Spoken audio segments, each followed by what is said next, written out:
ನಾವೀಗ ನಿನ್ನೆ ತಾನೇ ನಾನು ನಮ್ಮ ಇಲಾಖೆಗೆ ಸೂಚನೆ ಕೊಟ್ಟಿದ್ದೇನೆ, ಒಂದು ಡ್ರೈವ್ ಮಾಡಬೇಕು ಅಂತ. ಇಡೀ ಸ್ಟೇಟಲ್ಲಿ ಬಾಂಗ್ಲಾದೇಶಿಗರಾಗಲಿ ವಿದೇಶಿಯರಾಗಲಿ ಯಾರು ಅನಧಿಕೃತವಾಗಿ ಇದ್ದಾರೆ ಅವರನ್ನು ಹುಡುಕಬೇಕು ಅಂಥೇಳಿ ಒಂದು ಆಂದೋಲನದ ರೀತಿಯಲ್ಲಿ ಒಂದು ಡ್ರೈವ್ ಮಾಡಬೇಕು ಅಂತ ಹೇಳಿ ಡೈರೆಕ್ಷನ್ಸ್ ಕೊಟ್ಟಿದ್ದೇನೆ.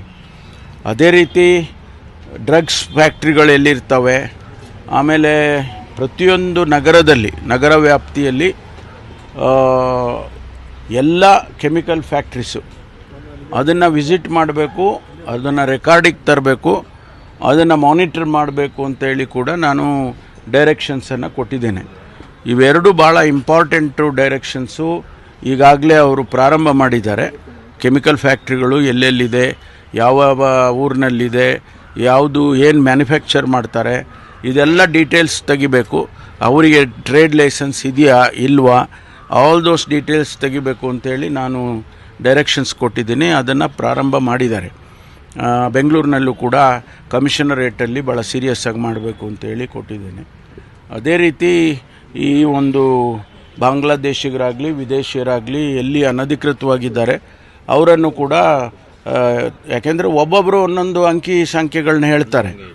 ಕೆಲವರು ಹೇಳ್ತಾರೆ 20 ಲಕ್ಷ ಇದೆ ಅಂತ ಹೇಳ್ತಾರೆ. ಈಗ ನಮ್ಮಲ್ಲಿ ನಮ್ಮ ರೆಕಾರ್ಡ್ಸಿಗೆ ಈಗಾಗಲೇ ನಾನು ಸದನದಲ್ಲೂ ಕೂಡ ಉತ್ತರ ಕೊಟ್ಟಿದ್ದೇನೆ.